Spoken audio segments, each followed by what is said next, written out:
In section 6.1, we're going to have a look at different methods to facilitate online communication. Now, we already know that this is the setup for aqua inflatables. They might have their main headquarters somewhere in London, then they might have teleworkers working in the United Kingdom, which they need to communicate with. And then in China, they have their manufacturing base. And we'll need different types of communication to be able to allow aqua inflatables to communicate and to send different pieces of information to the different parts of their business. And these are some of the reasons that they might want to communicate worldwide.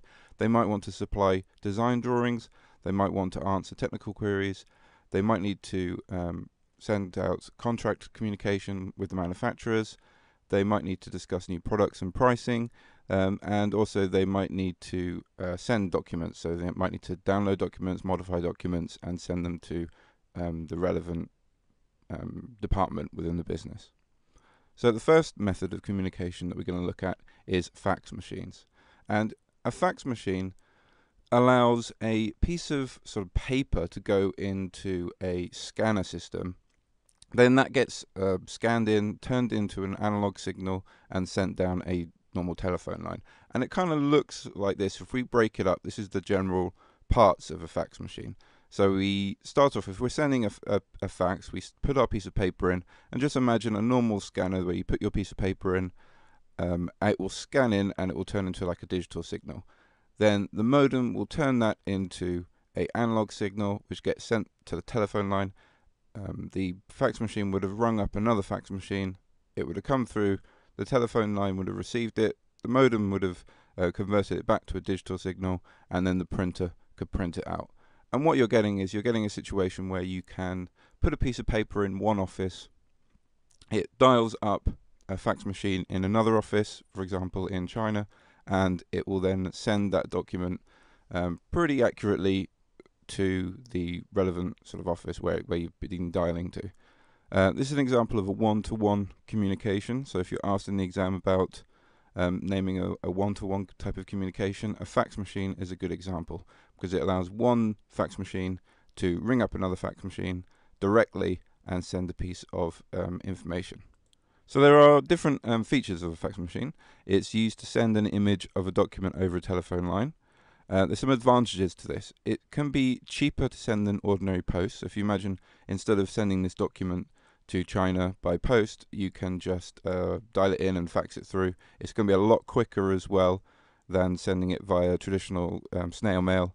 And you can use it for legal documents because it's more secure. Because what you're doing is you're directly contacting one fax machine to another fax machine, and there's no one in between that can intercept it easily. There's also kind of like a legal case for it. Sometimes it's difficult to prove where emails have come from, whereas faxes have kind of more of a cast iron guarantee of where that legal document has come from. So they're still used in a lot of businesses to handle signatures and legal documents because there's a traceability within the actual method of communicating. There are some disadvantages. There's usually no color. I'm sure you can probably get color faxes, but they're rare. It's more likely to be black and white. There's no moving images or attachments. You put a piece of paper in and a piece of paper comes out. You can't send videos. If it's black and white, it's difficult to send images. They might not be as accurate. And it's only secure if care is taken place of where you place the fax machine. If you have it in your front office, if you have it in your foyer, where members of the public can gain access to it, then what happens is when you send a fax, it will just start printing out, and there's no real way to kind of stop it or prevent it. It will just dial in and start printing out. So you've got to make sure that it's a person who is trusted is around it. So why would aqua inflatables want to use this? Well, if we go back to their different cases they might need to use different communications for, they could use it to supply design drawings because they could scan in a technical drawing, press a button, and it would send across to China. They could use it to modify documents, or maybe not this one. They could definitely use it to send documents. If they had important documents, important receipts, important invoices, they could also send that. It might be a little bit rare that they would use it internally in the United Kingdom to talk to teleworkers, just because another disadvantage is you've got to own a fax machine. If you don't own a fax machine, then you can't use fax. It's not like a computer where once you own a computer, you can use different types of communication. Usually, with a fax machine, you need to own a fax. So, talking between China and the United Kingdom to send important design documents, important legal documents, would be a very good use for it. Okay, the next example, or next method of communication is SMS. And you might remember this as text messaging or SMS. Either one would be fine for the exam. This is, again, another example of one-to-one. Although you can send text messages to multiple recipients, you're actually sending individual text messages. So it is a case of just a one-to-one communication. They are used in businesses more and more, especially to communicate to customers. And if you ask your parents, or maybe you've experienced it, you might, if you've ordered something off the internet, or there's a bill to be paid or something like that, you might receive a text message telling you that there is that to happen. So some features: you can send messages, and you can send pictures as well. There's no need for both the sender and the recipient to be online at the same time. If you send it and someone's got their phone off, then they'll receive it when their phone is switched on. There's some disadvantages, and it's not usually possible to know if a message has arrived or been read. You can turn that on, but some phones don't have it. And you wouldn't really want to send pictures this way, even though you could. So why would Aqua Inflatables want to use this? Well, they could use it to communicate with their customers, telling them when their order's ready. There's some definite disadvantages about using it for China, just because if you're paying from a text message to go from here to here, it's going to be very expensive. So that probably won't be the best use for it. You might want to talk to your teleworkers, but again, it's probably going to be used for informal messages to customers. Instant messaging. So this, if you imagine using something like the old MSN or AOL Instant Messenger or Yahoo Instant Messenger, or even just the chat part of Facebook, that's what we're talking about now, instant messaging. And this is a many-to-many. You can do it individually, so you can do it one-to-one, one-to-many, but many-to-many means you can have a lot of people in one big group, and you can all discuss similar things. You can send a video. You can have discussions in real time. It's quick to reply. Can be saved for future reference. Participants have to be logged in at the same time. That's a disadvantage. If they're not online, you can't really send the messages. And you might not know who the person is you're talking to. In a business, though, you usually would. And what you can do is these products you can actually get for a business situation. So Aqua Inflatables, they could install this as a server and have their own messaging system. And that would allow all their customers, customer support people, all these guys here, and the central headquarters and the manufacturing people all to talk at the same time in real time. There are disadvantages. If you kind of think about how sometimes you have used instant messaging and maybe someone's got the wrong end of the stick, that can happen, especially perhaps with China being a different language. It might not be the best way of communicating. You can then add webcams, and we'll look at that in just a moment. You can then send links and files. So generally, most businesses now will have some kind of instant messaging system, just because it allows them to constantly be in communication, and you can leave it on all the time whilst you're working. And if someone wants to get in contact with you, it can be very, very cheap to run, especially if you want to have a conversation with the manufacturing department in China. It's very, very simple just to send a little message. So voice over IP, or voice over internet protocol, VoIP as it's shortened down to. And the best example of this is either perhaps Skype, the talking part, not the video part, just if you make a phone call, and also perhaps talking over Xbox Live. Those are two examples of how of VoIP products. And if you've ever rung up a customer support line, you're probably going through a VoIP system, because they are very cheap now to set up. You don't have to buy a separate line to go to all the different departments and countries. So, for example, if we've got this situation here, you can connect over the internet to China, so you can ring them instead of paying for a telephone line. So if Aqua Inflatables are connected to the internet here, and their Chinese manufacturing company is connected to the internet here, you can then just talk over the internet without having to pay for telephone charges. And that's one of the big advantages, is very, very cheap, because you don't have to pay for the telephone charges.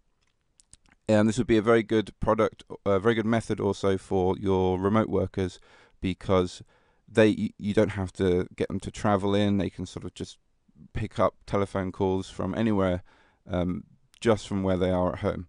So a person, say a customer has a problem, they can ring the central office, and then voice over IP would then sort of redirect that to one of the customer support people in a different office or at home, and they could take that call.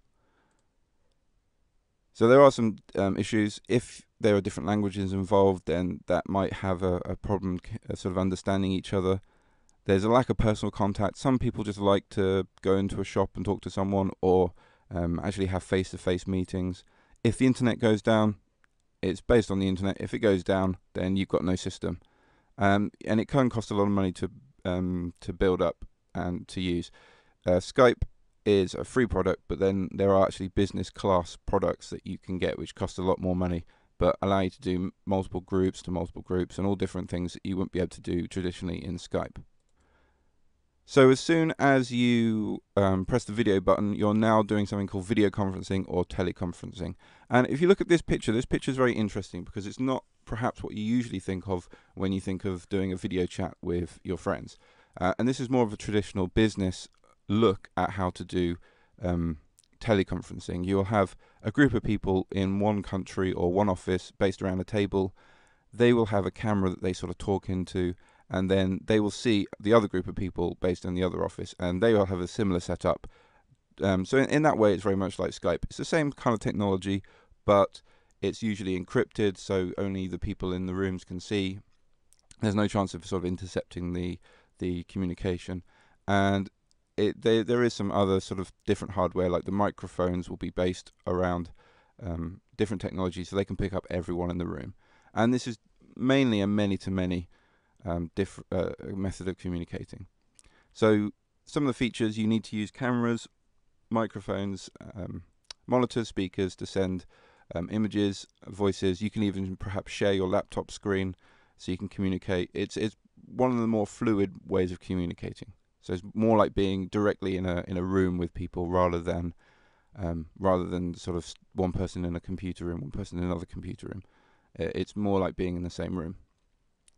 So that meetings can be called at short notice. So if Aqua Inflatables quickly want to talk to the manufacturing company, or the manufacturing company in China has a problem, they can really quickly call a meeting. They don't have to get on a flight and come all the way over to the United Kingdom. They can just press a button and they can be talking within about half an hour to all the teams can be talking. So the cost of travel is saved. The cost of hiring a conference venue is saved. If you've got it inbuilt, then in your office, then you don't need to actually pay for it on a per use system. You save the time traveling as well as the cost, and you can also then use it to contact people at home. So if you've got workers at home working, then you can just press a button and you can have an instant face-to-face meeting with them. The initial cost again can be high. These systems don't come cheap. There are cheaper alternatives, there are free alternatives, but most businesses would go with something like this if they were a big business, and that doesn't, it does cost a few £1,000s to put in. You must have a reliable internet connection to use it. Some people just don't like being on camera. There's a lack of personal contact again, and you can't actually hand out documents. You can send digital documents just as easily as you could by email, but you can't necessarily just hand them out like you could in a normal situation. So looking at some of the advantages and disadvantages directly related to Aqua Inflatables.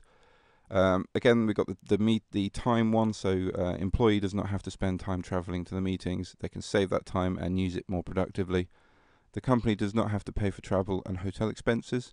Meetings can be arranged at short notice via email or perhaps instant messaging. And then some of the disadvantages: if you think China's in a different time zone, so if it's maybe 5 o'clock in 5 o'clock in the afternoon and the UK guys want to have a quick meeting, well, in China it's probably 5 o'clock in the morning, so not really many people are going to be up. Even with a fast broadband, there can be delays, and you'll typically find maybe a 1 or 2 second delay, and it can be a little bit, it's not as fluid as real-time sort of face-to-face contact. It is a little bit slow. And then everyone needs the equipment to be able to work, and then that goes again to setting it up. It does cost a little bit of money to buy this equipment.